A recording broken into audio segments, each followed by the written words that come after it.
Good afternoon, everybody. Welcome back to our grade 4 coding class for today, 15 July. I hope everybody is well and had a great day today. It started out very cold here where I am, but it seems like it's quite a nice day. So maybe after class, I'll go for a nice walk or something. So I hope you guys can also get out a little bit. I know some of you have gone to school already, but some are stuck at home or went to school and back at home again because of COVID. So I hope everybody is safe. And I just want, for those that don't know me yet, if you are here for the first time or joining us on YouTube, my name is Mike Gelderhuis, and this is our coding class for grade 4s.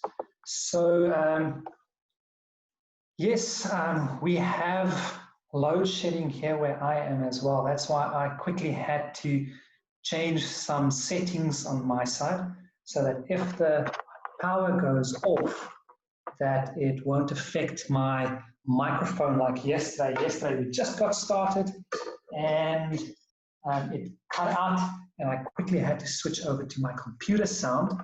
So I've done that the first thing, because this morning it said we don't have load shedding and now it says we do.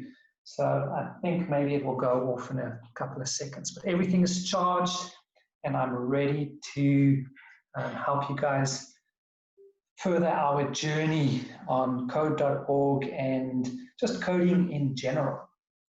Now, yesterday we focused a little, we started looking at functions. And we just touched on it. So today we're going to just continue focusing on that a little bit and just cement that down as we go through the lessons. We'll look at the last lesson from yesterday, just where we started using the code, and then we will start our new lesson. But I will keep sharing the lessons or the links in the chat box so you guys can copy it at any time and join me exactly where I am. If you have problems joining,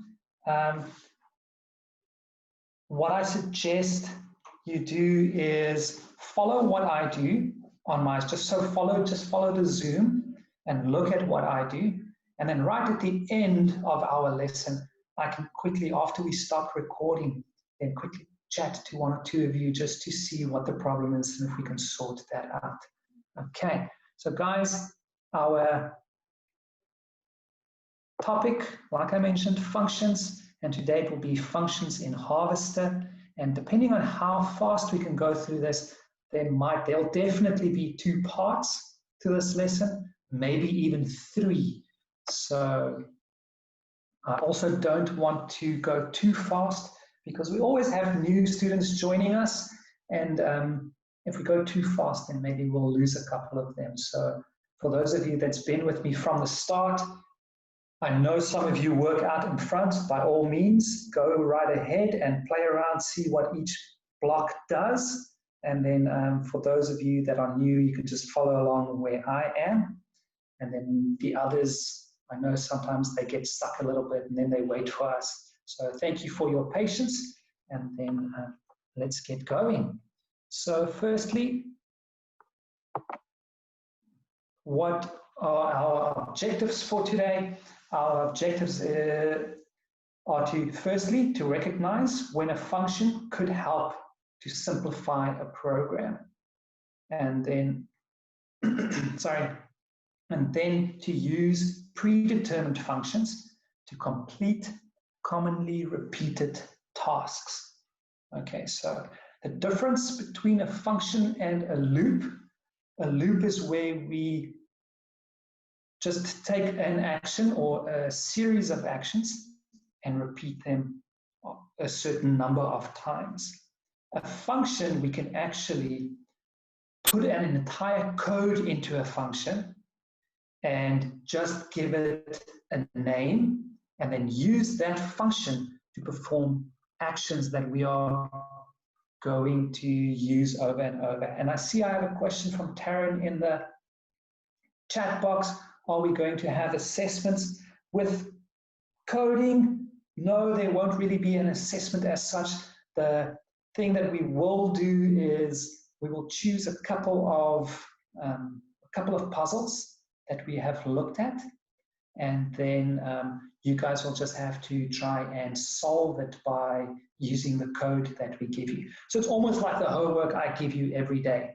When we get to a puzzle, I challenge you guys, okay guys, finish this puzzle for me and send it to me on email. So it'll be very similar to that. And there isn't really a curriculum that we follow currently. So there isn't any additional resources that we can use to test you guys. So this is a very new thing, and we try and implement it or make you guys, expose you guys to as many aspects of coding as possible, and to give you guys an edge if you guys decide to go into coding further on in your schooling or after school to actually study any of these coding languages. And then I'm quickly going to put it in now because I see there is a question also about my email address. Normally I give it at the end, but maybe you guys don't have time at the end. So maybe it's a good idea for me to also put it at the start. So from tomorrow, I'll put it in at the start as well. But I am going to post it right now. So that is mgeldenes81@gmail.com. And then you guys are more than welcome to send me any questions or the homework challenges I give you at the end. Once you've finished it, remember, take a picture or screenshot and send it to me. Okay, so let's go on to my next slide. There we go. And what is the purpose for doing this? Or what are we currently in this specific lesson? Now, this lesson is meant to further push us to use functions in more creative ways. By also using conditionals and loops, we will learn there are many ways to approach a problem, but some are more efficient than others. And then also to improve our problem solving and critical thinking skills.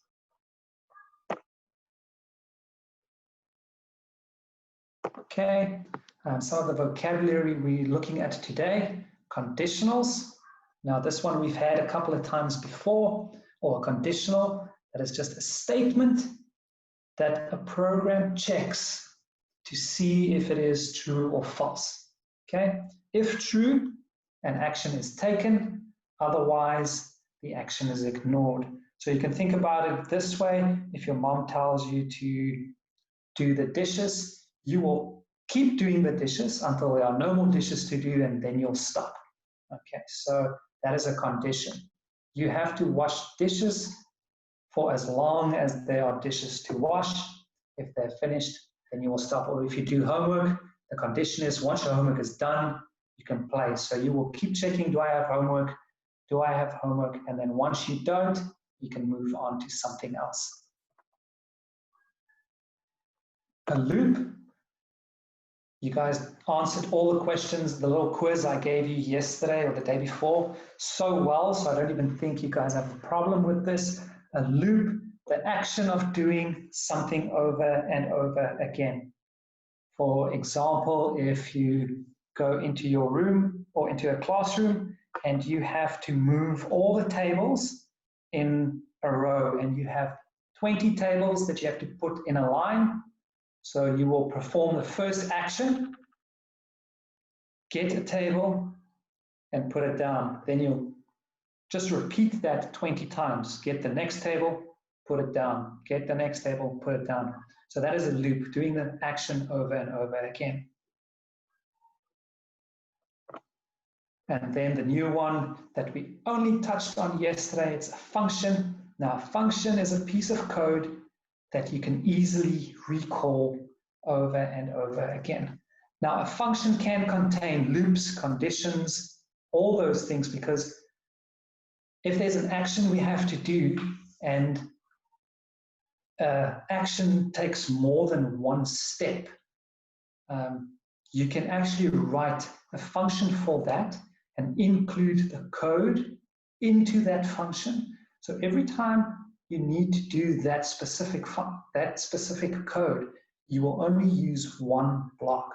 So there we can think of, if you are outside and you are or you're cleaning the garden, there are certain steps that you have to use or everything that you have to do in the garden. So you have to cut the grass, you have to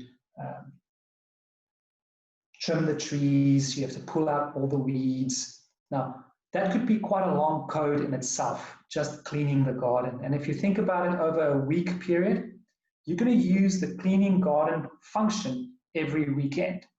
So you don't want to write that code if you plan a calendar, for example, over a week. You don't want to use or write a new code every time you have to clean the garden or do gardening. If you have written a function, clean or do gardening, and your code is in there already, you can just recall, do gardening, and you can draw it in, and then your code is already in there, and it will just perform all the actions that are already in that function. So I hope that, and this is what a function looks like. Okay, here's an example of one. So you will see our block, our code. The name of our code here is build short bridge. And you can name your function anything you want, as long as you will be able to recall what the function is for that block. You can put anything in there. So my example was do gardening. So if we look over here, let me just change to my pen so I can write on my screen. There's my pen. There we go. And if we look down here, we can see there's an open area. We can type in that and we can name the function anything you want. Okay, I would have typed in there now, do gardening, and the code, if we look on this side, this one we used yesterday. We used the build short bridge and long bridge yesterday. So the code inside that function block was, how do we build a short bridge? Okay, so a short bridge, we move forward and then we place a netherrack down. Okay, those are just a strange word because it comes from Minecraft and that is where we used it. Let's just say move forward and place bricks or place planks, depending on what we put inside our place block. Okay, so now this netherrack is just from Minecraft, so it's a strange name, but let's just say that is a piece of wood or a stone or something that he places down. So build a short bridge. How do we build a short bridge? Move forward, place a piece of wood or place something. Now a short bridge is 2 blocks in length, and that is why we repeated it 2 times. That is a short bridge. The long bridge is the same as this, just it repeated 5 times. So you can have the same function and just change certain aspects and also just name it differently. That's an easy way just to make a whole bunch of functions that you can easily recall. So as we can see, what is the definition? A piece of code that you can easily call over and over again. Okay, so I hope that helps and that explains it a little bit. But we will look at them again once we come across them in our code.org. Okay, guys, and now our code.org toolbox today is going to look a little bit different. Remember, we have 4 areas in code.org. The first area is our play area, where we can actually see what our code does. Once we finished our code, we press play or run, and we can see actually what the code does. That's our play area. The second one is our instructions. Instructions where we will find what we need to do to perform a certain command, or what we have to our goal, what our goals are to achieve. Then the third one is our toolbox. Now, our toolbox, normally we only see the code we are going to use. Now, today it's going to look a little, so normally we only see this, these codes over here. Let me just quickly, over here. Normally we only see that, okay? But now we've already used so many different kinds of blocks that they put them in categories for us. So then what we need to do is, okay, well, is it going to be an action? Then we have to select the action you'd like to perform to see the available options. So the first one, we will click on action, and then we'll see all the different actions we have available. And today we will move, because we are in Harvester, we have move forward. And remember, each one of these also have a drop down. So that could be move forward, move backwards, turn left, turn right, pick corn, pick pumpkin. This could also have only been one block with a drop down, where the drop down could have been corn, pumpkin, lettuce. Okay, so it's going to look a little different. And then in our loops, we'll have all our different loops, our different conditionals, our functions, and then the comments. We haven't used the comments yet, but I will show you how we use those today as well. But that is actually a very easy block. You don't even have to worry about that unless you want to remind yourself of something when you write code. Okay, so these are just a couple of things we have to take note of today, because it is a little bit different than usual. Okay, so then we can go to code.org. So if you guys give me a second or two, I just quickly want to change the screen. I want to share my code.org screen with you.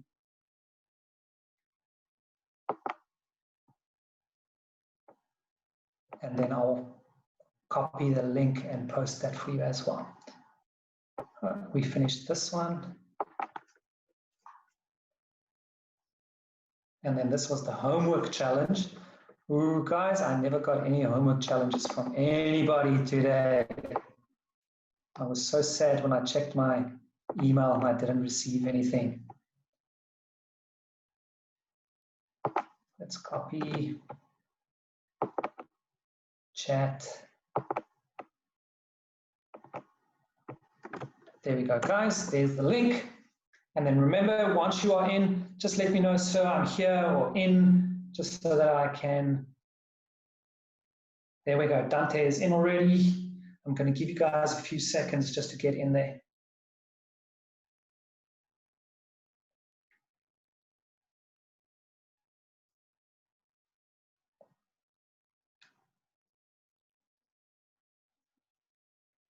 And I'm going to just explain a couple of things while everybody gets in. Remember, here are two functions already.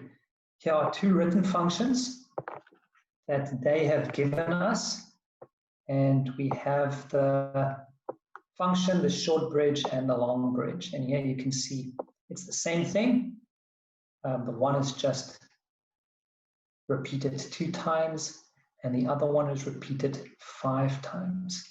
Now, I wonder if you guys managed to get across the lava and collect. Remember, I put an additional challenge. We need to collect the diamond and the object they've given us. So I wondered how many of you made it across and actually got both the diamond and, let's see, what is the object in this one? The enchanted book. So he said she did.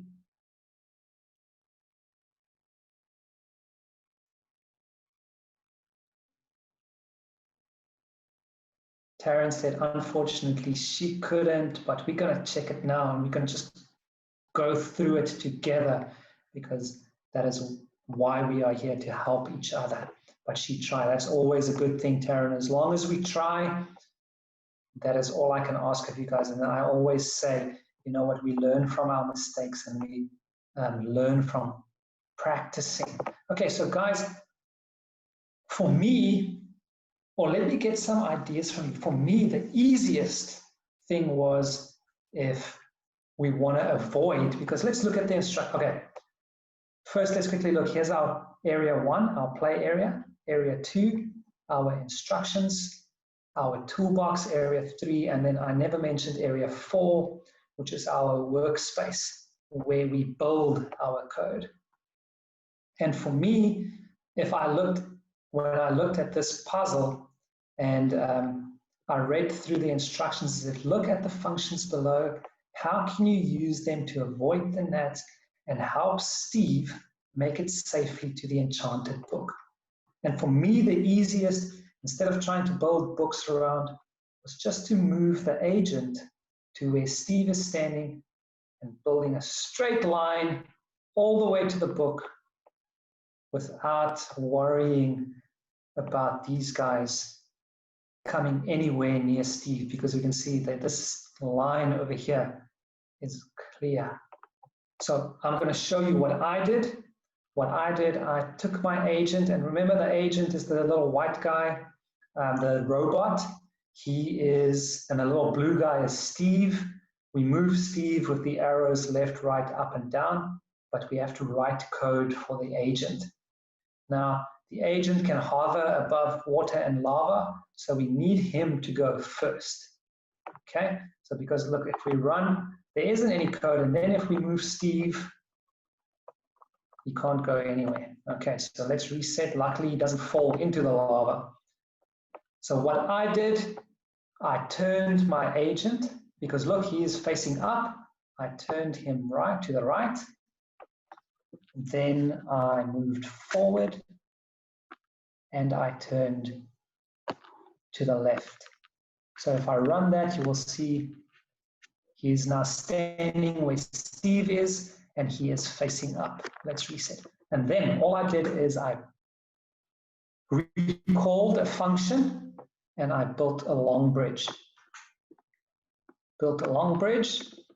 And I know inside my build a long bridge is move forward, place netherrack. Okay, so we can see 1, 2, let's run it and see how far he gets.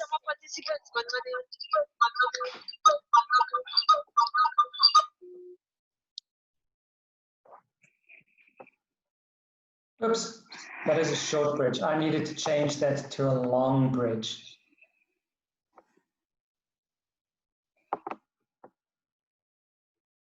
Let me just change that, not short bridge, but a long bridge. Reset and run.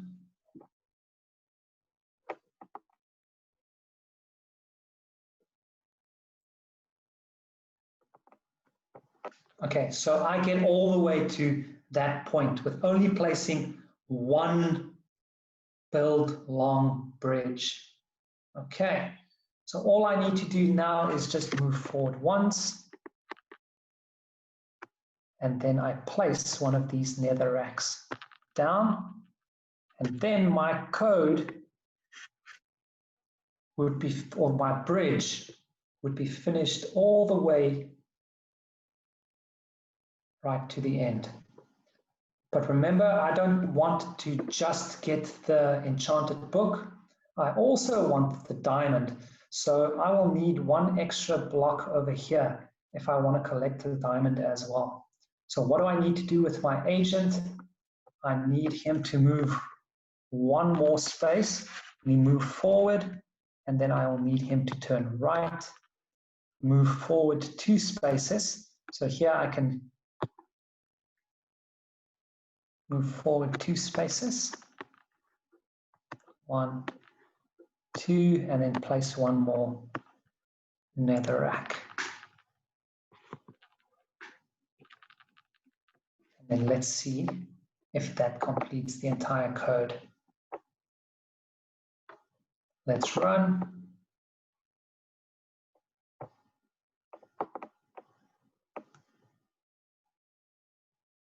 And then I'm going to unmute Zoe. And I see she's got her hand up, and then I'm going to find out whether she did it the same way. Hi, Zoe. Hi. How are you? Fine, thanks, and you? Good, thank you. Thank you for helping me earlier. Tell me, Zoe, did you complete your puzzle the same way, or did you do something else?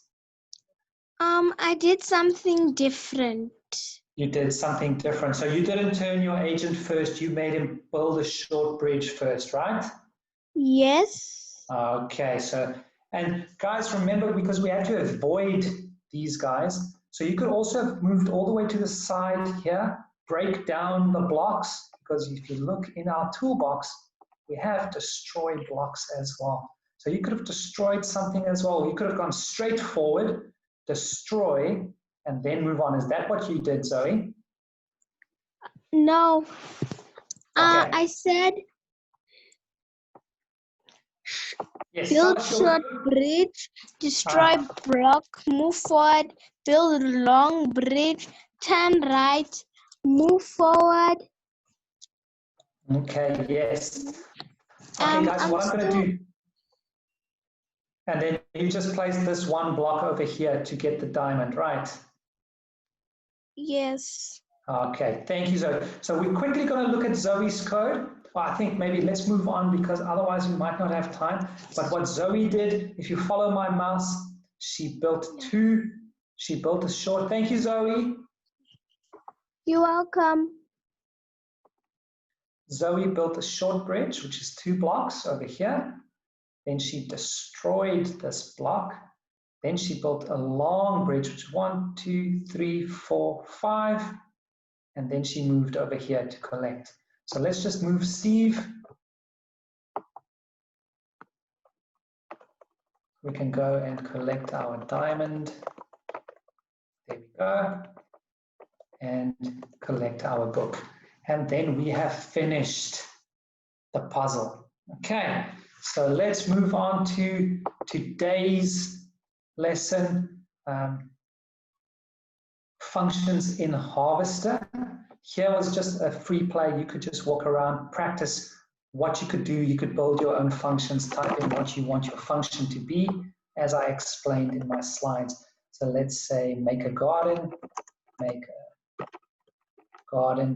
and then you can put inside what you want him to do if you want to make a garden. Okay, so I'm going to share the link for puzzle number 1. That will be a video, so you guys can watch that in the meantime while everybody just gets ready. So here we are. Let me share that for you.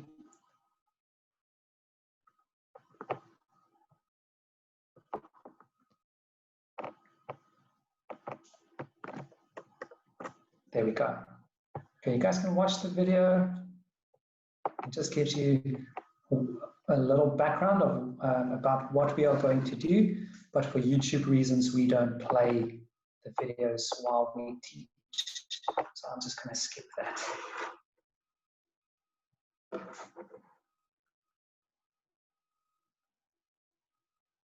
Okay, guys, so here, as I mentioned, our toolbox looks a little bit different today. Blocks, if we click on actions, we will see we've got a couple of actions in here.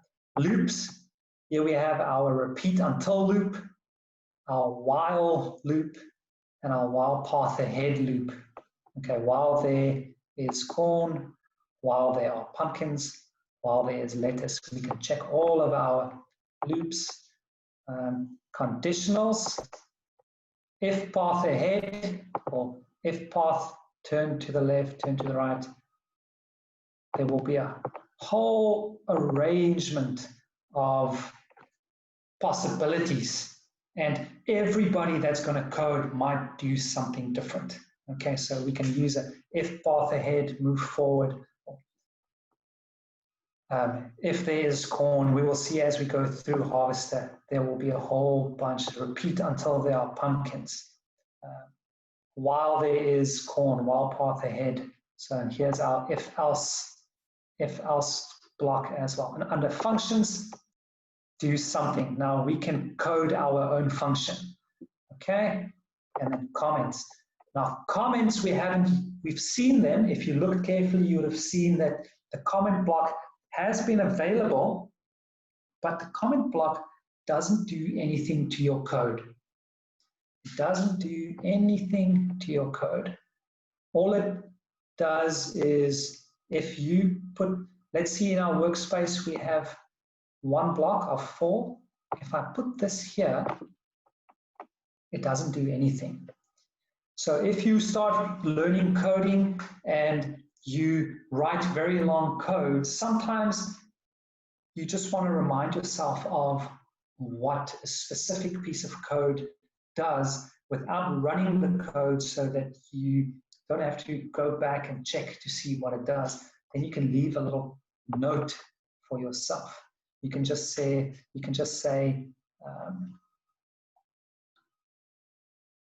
or if a specific code makes something and say, let's say that my code made a square. We use that especially when we create designs. And then that is just a comment square, and my code for the square would be below that if I didn't put it in a function, because remember, you could write a function how to make a square as well. So these little comment blocks, you can even write entire sentences in them if you want to remind yourself to do something, or if you've written a code and you stop and you want to continue the next day, you can type yourself something, remember to look at, remember to look at the code above. Okay, so you could get the idea. You can leave anything in there for you, for yourself, to remind you of what you need to do. Okay, so let's find out what we are going to do here. Our instructions. Have we met before? I'm the harvester. Help the harvester get the pumpkin and pick it. Okay, so there are a whole bunch of ways for us to go about this. We can just move forward, move forward, move forward, and then we can, so we can move forward 3 times. 1, 2, 3. I'm just putting everything. Okay, so my code, move forward 3 times, or pick the pumpkin.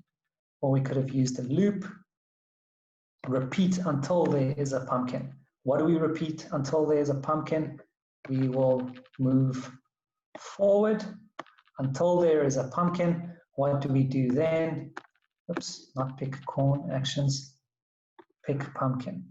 So that's another way we could have done that. Or we could have just had a, I see there isn't a normal repeat, but we could have used the repeat, a standard repeat block, which is not here, so they don't want us to use that one. Just move forward 3 times and then pick the pumpkin. Let's see what else. While path ahead, we could have done that. What do we do while there's a path ahead? We move forward, and then what do we do? We can pick pumpkin. So there are a number of ways we could have gone about doing this code, and it would give us the same result. So if yours looks different than mine, for example, Zoe's code in our last puzzle wasn't anything the same as mine, so that's okay, as long as we achieve our goal, and that is all that is important, because we all think in a different way, so there might be different solutions for us to solve the same problem. So I'm going to use the second one I did. That one is the shortest. I like that one the best. So repeat until there are pumpkins. What am I going to repeat? I'm going to repeat, move forward. And then remember, our code tells us repeat until there are pumpkins. Now this code will stop once there is a pumpkin. What do we need to do with that pumpkin? We need to pick it. So let's run.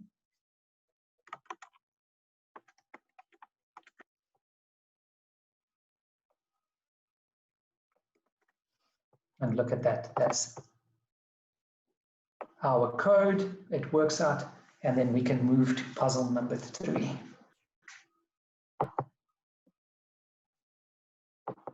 Okay, puzzle number 3 let's read over here. Ooh, veggies are cropping up everywhere. Now help the harvester pick all of the corn on the way to the pumpkin at the end. Now guys, remember when we see little sprouts? This is from, if you are new, we don't know which vegetable grows underneath a sprout. It will only be revealed once we press the run button. Every time you press run, it might be different. So that is an unknown block. Now we can see here, let's look at the function they've given us. Check square for corn. Why do we have to check the square for corn? Because we don't know what it is. Only once we run, then we will be able to see, oh, okay, that is corn, let's pick it as well. So what is the function for check square for corn? If there is corn, what do? Pick corn. Okay, so if there is corn, do pick corn. And then I'm going to ask, see, Zoe's hand is up. Remember, if you want to help me solve a puzzle, you can raise your hand and I will ask you to help me. Okay, sometimes if I miss you, please don't get angry. There's sometimes more than one person that wants me to help, so I try and give as many people that want to help out a turn. Okay, so Zoe, how are we going to solve this puzzle? Help the harvester to get all the corn on the way to the pumpkin at the end. You must first move forward. Okay. Remember to check all the blocks in. Move forward. So I'm going to do it your way. Move forward. Yes.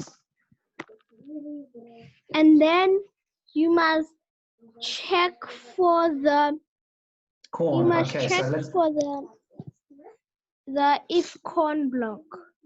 There we go. Remember, we have this function already, so I'm going to check square for corn, because here's our function, right?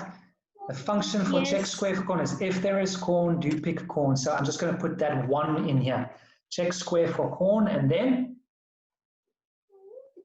Check square for corn. Mm-hmm.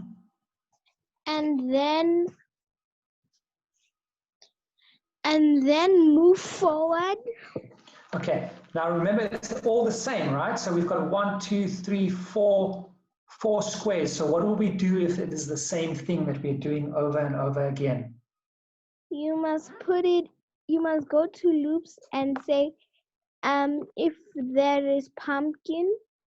Okay. Repeat until there's pumpkin. There we go. Repeat until there is pumpkin. And we'll put that inside. And put pick pumpkin at the end. Beautiful. Thank you, Zoe. You're welcome. Bye-bye. Okay, so guys, beautiful. Look at that. We will repeat the code up until there is a pumpkin. And then what code are we going to repeat? We're going to move forward, check the square for corn. Now the green one, there's a bigger code built into that check square for corn. Okay, so inside this, if there is corn, do pick it. So we don't have to add that every time because there's one block that we can put all that code in at one time. Okay, so let's run that and see if it works. Beautiful, look at that. Okay, and then I see Taryn already has her hand up, and I'm going to ask Taryn to help us with the next one. So Taryn, I'm going to unmute you. We have the same function, the check square for corn, but this time the puzzle is a little bit more difficult. Sir. How are you, Taryn? Fine, thanks, and you? I'm great, thank you. So how are we going to solve this one, Taryn? Put to move forward. Okay. See, look at the end of, there's a move forward. So let's see, action, move forward. Okay. What will we do next, Taryn? Another move forward. Now, remember, we don't have to move, we can even check if there, remember our conditionals, right? If there is nothing, it won't do anything. Our if block, look at our function. If there is corn, do pick it. And remember, a condition is if it is there, it will do it. If it's not, then it won't. So it's always nice to put it in. Check square for corn. There we go. So we put it in so it will, let me just check, where's my function? Check square for corn. And then what will we do? Then you repeat until there are pumpkins and put all of it inside. Okay, beautiful. Repeat until there are pumpkins. Beautiful. And that will take us all the way. I'm going to run it so we can see. It'll take us all the way to pick pumpkin. Okay. Then turn left. Turn left. Okay. That's an action. Inside our action is Then turn move left. forward twice. Action, move forward twice. Okay. Then you put another turn left. Another turn left. And put it in wall path ahead. Okay, remember this, now we are already looking this way. Look at this. What is the end of this line? The end of that line is dirt. Okay, but look at what is the, not just don't look at the last one, what is here? There's another pumpkin, so what can we do? You move forward. Mm-hmm. We can repeat everything. Check square for corn. Okay.